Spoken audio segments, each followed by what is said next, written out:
Hi hello ವೀಕ್ಷಕರೇ, welcome to simple Bhagya kitchen.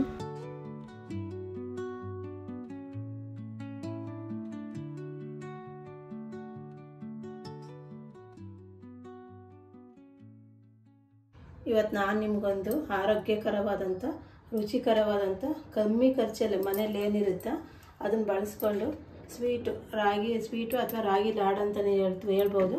ಅದನ್ನು ಹೇಗೆ ಮಾಡೋದಂತ ತೋರಿಸ್ತೀನಿ, ನೋಡೋಣ ಬನ್ನಿ. ಸ್ಟವ್ ಆನ್ ಮಾಡಿ ಒಂದು ಬಾಣಲಿ ಇಟ್ಟಿದ್ದೀನಿ. ಬಾಣಲಿಗೆ ನಾನು ಮನೆಯಲ್ಲೇ ಮಾಡಿರೋಂಥ ತುಪ್ಪ ಹಾಕ್ತಾಯಿದ್ದೀನಿ. ಈ ಟೀ ಸ್ಪೂನಲ್ಲಿ ಒಂದು 4 ರಿಂದ 5 ಟೀ ಸ್ಪೂನಷ್ಟು ತುಪ್ಪ ಹಾಕ್ತಾಯಿದ್ದೀನಿ. ಸ್ವಲ್ಪ ತುಪ್ಪ ಜಾಸ್ತಿ ಇರಬೇಕು. ನೋಡಿ, ತುಪ್ಪ ಬಿಸಿಯಾಗಲಿ. ತುಪ್ಪ ಬಿಸಿಯಾಗಿದೆ ನೋಡಿ. ಈ ಬೌಲಲ್ಲಿ ನಾನು 2 ಬೌಲ್ ಆಗೋವಷ್ಟು ರಾಗಿ ಹಿಟ್ಟು ಹಾಕ್ತಾಯಿದ್ದೀನಿ. ಜಡಿ ಇಟ್ಕೊಂಡು ರೆಡಿ ಮಾಡಿ ಇಟ್ಕೊಂಡಿದ್ದೆ ಆ ರಾಗಿ ಹಿಟ್ಟು ಹಾಕ್ತಾಯಿದ್ದೀನಿ ನೋಡಿ. ಈಗ ಕಮ್ಮಿ ಉರಿಯಲ್ಲೇ, ಉರಿ ಜಾಸ್ತಿ ಇಕ್ಕೋಬಾರ್ದು, ಕಮ್ಮಿ ಉರಿಯಲ್ಲೇ ನೀಟಾಗಿ ನಾವು ರಾಗಿ ಹಿಟ್ಟನ್ನ ಹುರ್ಕೊಳ್ಳೋಣ. ಸ್ವಲ್ಪನೂ ತಳ ಹಿಡಿದಾಗೆ ನಿಧಾನಕ್ಕೆ ಆಗಲಿ ನೀಟಾಗಿ ಫ್ರೈ ಮಾಡ್ಕೊಳ್ಳೋಣ. ಅದರಲ್ಲಿರೋ ಹಸಿ ವಾಸನೆ ಎಲ್ಲ ಹೋಗಬೇಕು. ಆ ಥರ ನೀಟಾಗಿ ನಾವು ಹುರ್ಕೊಳ್ಳೋಣ ರಾಗಿ ಹಿಟ್ಟು. ಕಮ್ಮಿ ಉರಿನ ಇಟ್ಕೊಂಡು ನೀಟಾಗಿ ಹುರ್ಕೋಬೇಕು. ನೋಡು, ಹುರಿತಾ ಇದ್ರೇ ಗೊತ್ತಾಗುತ್ತೆ, ಅದ್ರ ಘಮ ಬರ್ತಾ ಇರ್ತೈತೆ. ಚೆನ್ನಾಗಿ ಆದಮೇಲೆ ಹಿಟ್ಟಿದ ಘಮನೇ ಬರ್ತಾ ಇರ್ತೈತೆ. ಹಿಟ್ಟು ಮತ್ತು ತುಪ್ಪ 2 ಹಾಕಿರೋದ್ರಿಂದ ಘಮ ಬರ್ತಾ ಇರ್ತೈತೆ. ಘಮ ಬಂದ ಮೇಲೆ ನಮಗೆ ಹಿಟ್ಟು ರೆಡಿಯಾಗಿದೆ ಅಂತ ಗೊತ್ತಾಗುತ್ತೆ. ಈಗ ಇದು ನಾನು ಒಂದು ಪಾತ್ರೆಗೆ ಸರ್ವ್ ಮಾಡ್ತೀನಿ.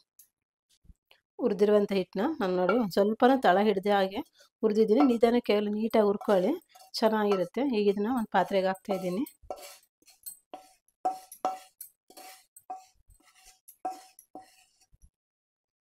ಮತ್ತು ಅದೇ ಬಾಣಲಿ ನಾನು ಒಂದು 2 ಸ್ಪೂನಷ್ಟು ತುಪ್ಪ ಹಾಕ್ತಾಯಿದ್ದೀನಿ.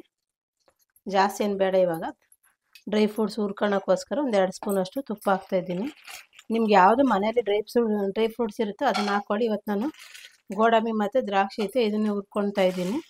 ನಿಮ್ಗೆ ಯಾವ್ಯಾವ ಡ್ರೈ ಫ್ರೂಟ್ಸ್ ಸಿಗುತ್ತೋ ಅದನ್ನು ಹಾಕ್ಕೊಂಡು ನೀವು ರೆಡಿ ಮಾಡ್ಕೋಬೋದು. ಎಷ್ಟು ಬೇಕಾದ್ರೆ ಹಾಕ್ಕೋಬೋದು. ಕ್ವಾಂಟಿಟಿಯನ್ನು ಇಷ್ಟೇ ಹಾಕಬೇಕು ಅಷ್ಟೇ ಹಾಕ್ಬೇಕಂತೇನಿಲ್ಲ. ನಿಮ್ಗೆ ಎಷ್ಟು ಬೇಕಾ ಡ್ರೈ ಫ್ರೂಟ್ ಜಾಸ್ತಿ ಬೇಕಂದ್ರೆ ಜಾಸ್ತಿ ಹಾಕ್ಕೊಳ್ಳಿ, ಕಮ್ಮಿನೇ ಬೇಕಂದರೆ ಕಮ್ಮಿನೇ ಹಾಕ್ಕೊಳ್ಳಿ. ಚೆನ್ನಾಗಿ ಫ್ರೈ ಆಗಿದೆ.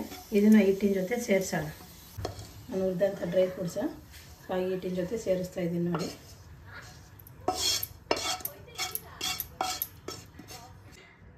ಮತ್ತು ಅದೇ ಬಾಣಲಿಗೆ ಈಗ ನಾನು ತುಪ್ಪ ಏನೂ ಹಾಕಿಲ್ಲ. 1 ಬೌಲ್ ಆಗೋವಷ್ಟು, 2 ಬೌಲು ರಾಗಿ ಹಿಟ್ಟು ತೊಗೊಂಡಿದ್ದೆ, 1 ಬೌಲ್ ಆಗೋವಷ್ಟು ಒಣ ಕೊಬ್ಬರಿ ತೊಗೊಂಡಿದ್ದೀನಿ. ಸಣ್ಣದಾಗಿ ತುರಿದಿಟ್ಕೊಂಡಿದ್ದೀನಿ, ಕೊಬ್ಬರಿ ಹಾಕ್ತಾಯಿದ್ದೀನಿ. ಅದನ್ನು ಅಷ್ಟೇ ಒಂದು 2 ಸೆಕೆಂಡ್ ಫ್ರೈ ಮಾಡ್ಕೊಳ್ಳೋಣ. ಅದೇ ತುಪ್ಪದಲ್ಲೇ ಫ್ರೈ ಮಾಡೋಣ. ಚೆನ್ನಾಗಿ ಫ್ರೈ ಆಗಿದೆ. ಒಂದು 2 ಸೆಕೆಂಡ್, ಜಾಸ್ತಿ ಏನು ಫ್ರೈ ಮಾಡೋದು ಬೇಡ, ಒಂದು 2 ಸೆಕೆಂಡ್ ಫ್ರೈ ಮಾಡಿದ್ರೆ ಸಾಕು. ಈಗ ನಾನು ಹಿಟ್ಟಿನ ಜೊತೆ ಸೇರಿಸ್ತೀನಿ. ಹುರಿದಿರುವಂಥ ಕೊಬ್ಬರಿನ ಹಿಟ್ಟಿನ ಜೊತೆ ಸೇರಿಸ್ತಾ ಇದ್ದೀನಿ ನೋಡಿ. ಮತ್ತು ಅದೇ ಬಾಣಲಿ ನಾನು 2 ಬೌಲ್ ರಾಗಿ ಹಿಟ್ಟು ತಗೊಂಡಿದ್ದಲ್ಲ, ಅದೇ ಬೌಲಲ್ಲಿ ಒಂದು 3/4 ಭಾಗ ಅಷ್ಟು ಬೆಲ್ಲ ತಗೊಂಡಿದ್ದೀನಿ. ಬೆಲ್ಲ ನೋಡಿ, ಕಪ್ಪು ಬೆಲ್ಲ ತಗೊಂಡಿದ್ದೀನಿ. ನಿಮ್ಗೆ ಯಾವ ಬೆಲ್ಲ ಇರುತ್ತೆ ಆ ಬೆಲ್ಲ ಯೂಸ್ ಮಾಡ್ಕೊಳ್ಳಿ. ಇದಕ್ಕೆ ನಾನೀಗ ಅದೇ ಬೌಲಲ್ಲಿ ಒಂದು 1/4 ಭಾಗ ನೋಡಿ, ಇಷ್ಟು ನೀರು ಮಾತ್ರ ಹಾಕ್ತಿದ್ದೀನಿ. ಜಾಸ್ತಿ ನೀರು ಹಾಕೋದು ಬೇಡ. ಬೆಲ್ಲ ಕರಿಕೊಂಡು ಈಗ ಜಾಸ್ತಿ ಅಂಟು ಬರೋದು ಬೇಡ.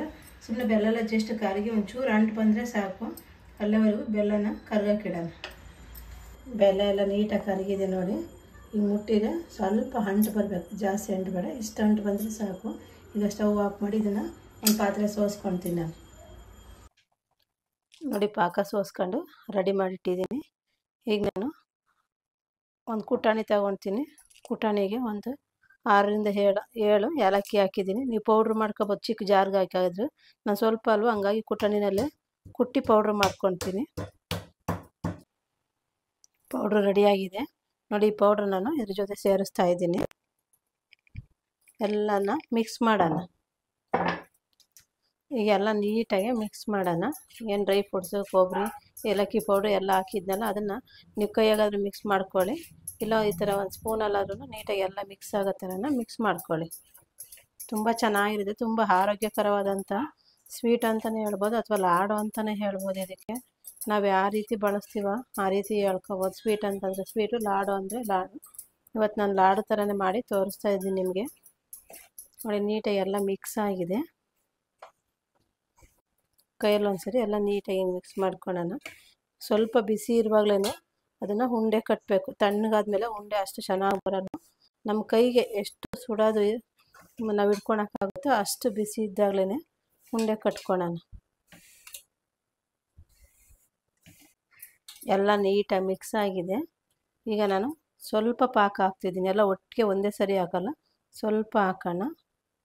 ಪಾಕ ಅಷ್ಟು ಜಾಸ್ತಿ ಬಿಸಿ ಇರಬಾರ್ದು, ನಿಮ್ಮ ಕೈ ಆಮೇಲೆ ಸುಡುತ್ತೆ. ಹುಷಾರಾಗಿ ನೋಡಿಕೊಂಡು ಮಾಡ್ಕೊಳ್ಳಿ. ಪಾಕ ಹಾಕಿದ್ಮೇಲೆ ಎಲ್ಲ ಒಂದು ಇದ್ರಾಗೆ ಮಿಕ್ಸ್ ಮಾಡೋಣ. ಕೈ ಹಾಕ್ಬಿಟ್ರೆ ಸುಟ್ಬಿಡುತ್ತೆ, ನಾವು ಅದಕ್ಕೋಸ್ಕರ ಅಷ್ಟೇ, ಬೇರೆ ಏನಿಲ್ಲ. ಈ ಥರ ನೀಟಾಗಿ ಮಿಕ್ಸ್ ಮಾಡೋಣ ಒಂದು ಸರಿ.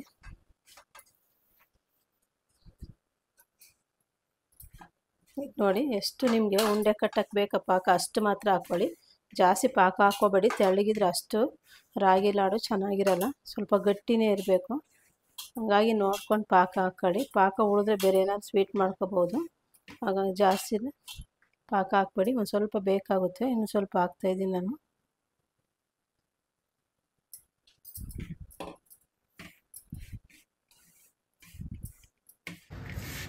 ನೀಟಾಗಿ ಎಲ್ಲ ಮಿಕ್ಸ್ ಆಗಿದೆ ನೋಡಿ ಪಾಕದ ಜೊತೆನೆ. ಈಗ ಇದು ನಾನು ಉಂಡೆ ಕಟ್ತೀನಿ. ಉಂಡೆ ನೋಡಿ ನಿಮ್ಗೆ ಎಷ್ಟು ಗಟ್ಟಿ ಬೇಕಾ ಒತ್ತಿ ಅದ್ಮಿ ಕಟ್ಟಿ ಉಂಡೆ ಹೊಡ್ಕೊಳಲ್ಲ.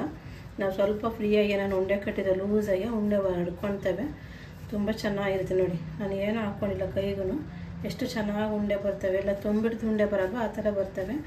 ಇದೇ ರೀತಿನ ಎಲ್ಲ ಕಟ್ಟೋಣ ನೋಡಿ. ಎಷ್ಟು ಚೆನ್ನಾಗಿದೆ, ಸೂಪರಾಗಿದೆ ನೋಡಿ. ಕಟ್ಬಿಟ್ಟು ಒಂದು ಪ್ಲೇಟ್ಗೆ ಇಡ್ತೀನಿ ನಾನು.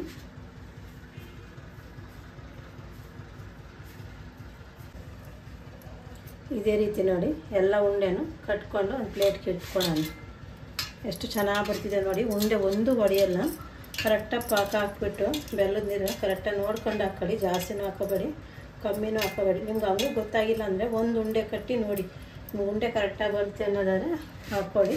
ಇಲ್ಲ ಜಾಸ್ತಿ ತೆಳು ಮಾತ್ರ ಮಾಡ್ಕೋಬೇಡಿ. ಮತ್ತು ನಾವು ರಾಗಿ ಹಿಟ್ಟೆಲ್ಲ ಹುರಿದು ಹಾಕೋಕ್ಕಾಗಲ್ಲ. ಸ್ವಲ್ಪನೇ ಪಾಕ ಹಾಕ್ಕೊಂಡು ನೋಡಿಕೊಂಡು ಉಂಡೆ ಕಟ್ಕೊಳ್ಳಿ. ಇದೇ ರೀತಿ ಎಲ್ಲ ಕಟ್ಟಿಡ್ತೀನಿ. ಕರೆಕ್ಟಾಗಿ ಮೆಜರ್ಮೆಂಟ್ ಥರ ತಗೊಂಡ್ರೆ ಈ ಥರ ಲಾಡು ಕಟ್ಟೋಕ್ಕೆ ಈಸಿ ಆಗುತ್ತೆ. ನಾನಿವತ್ತು 2 ಬೌಲ್ ರಾಗಿ ಹಿಟ್ಟು, 1 ಬೌಲ್ ಕೊಬ್ಬರಿ, 1 ಬೌಲ್ ಆಗೋವಷ್ಟು ಬೆಲ್ಲ ತಗೊಂಡಿದ್ದೆ. ಸರಿಯಾದ ಅಳತೆಯಲ್ಲಿ ತಗೊಂಡ್ರೆ ಕರೆಕ್ಟಾಗಿ ಬರುತ್ತೆ. ಇವತ್ತು ನಾನು ಕರೆಕ್ಟಾಗಿ ಅಳತೆಯಲ್ಲಿ ತಗೊಂಡಿದ್ದೆ. 2 ಬೌಲ್ ರಾಗಿ ಹಿಟ್ಟು, 1 ಬೌಲ್ ಕೊಬ್ಬರಿ, 1 ಬೌಲಷ್ಟು ಬೆಲ್ಲ, 1/4 ಬೌಲಷ್ಟು ನೀರು ಹಾಕಿದ್ದೆ ನೋಡಿ. ಹಿಟ್ಟು ಕರೆಕ್ಟಾಗಿ ಖಾಲಿಯಾಗಿದೆ, ಪಾಕದ್ದು ನೀಟಾಗಿ ಖಾಲಿಯಾಗಿದೆ. ಸ್ವಲ್ಪ ಏರುಪೇರು ತಗೊಂಡ್ರೆ ಪಾಕ ಅಷ್ಟು ಉಳ್ಕೊಳುತ್ತೆ, ಇಲ್ಲ ಹಿಟ್ಟು ಉಳ್ಕೊಳುತ್ತೆ. ಹಾಗಾಗಿ ಮೆಜರ್ಮೆಂಟ್ ನೋಡ್ಕೊಂಡೇ ತಗೊಳ್ಳಿ, ಚೆನ್ನಾಗಿ ಬರುತ್ತೆ. ಎಲ್ಲ ಖಾಲಿ ಆಯಿತು, ತುಂಬ ಚೆನ್ನಾಗಿ ಬರುತ್ತೆ. ಲಾಸ್ಟಲ್ಲಿ ಎಷ್ಟು ಮಾತ್ರ ಉಳ್ಕೊಂಡಿದೆ ನೋಡಿ. ಇದನ್ನು ಯಾವ ಥರ ಶೇಪರ ಕಟ್ಕೊಳ್ಳಿ ನೀವು, ಚೆನ್ನಾಗಿರುತ್ತೆ. ಚಿಕ್ಕದಾಯ್ತಲ್ಲ ಹಿಂಗೆ ಕಟ್ಟಿಡ್ತಾಯಿದ್ದೀನಿ. ಯಾವ ಬೇಕ್ರಿಯಲ್ಲೂ ಸಿಗೋಲ್ಲ ಈ ಥರ ಸ್ವೀಟು. ಈ ನಾನು ಮಾಡಿದಂಥ ಸ್ವೀಟ ವಾರದಿಂದ 15 ದಿವಸಗಟ್ಟಲೆ ಸ್ಟೋರ್ ಮಾಡ್ಕೊಂಡು ಮಕ್ಕಳಿಗೆ ಡೈಲಿ ಒಂದು ಕೊಡ್ತಾ ಬಂದರೆ ಅವ್ರ ಆರೋಗ್ಯ ತುಂಬ ಚೆನ್ನಾಗಿರುತ್ತೆ. ಮತ್ತು ಯಾವುದೇ ರೀತಿಯಾದ ಕಾಯಿಲೆಗಳು ಆ ಥರ ಏನೂ ಬರೋದಿಲ್ಲ. ಹಾಗಾಗಿ ದೊಡ್ಡವರಿಂದ ಚಿಕ್ಕವರೆಗೂ ಈ ಥರ ಸ್ವೀಟ್ ಮಾಡ್ಕೊಂಡು ತಿಂತಾಯಿದ್ರೆ ತುಂಬ ಒಳ್ಳೆಯದು ಆರೋಗ್ಯಕ್ಕೆ.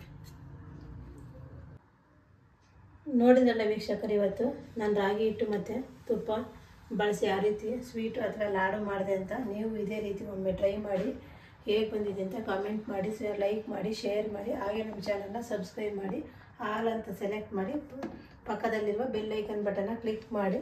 ನೆಕ್ಸ್ಟ್ ವಿಡಿಯೋದಲ್ಲಿ ಸಿಗೋಣ.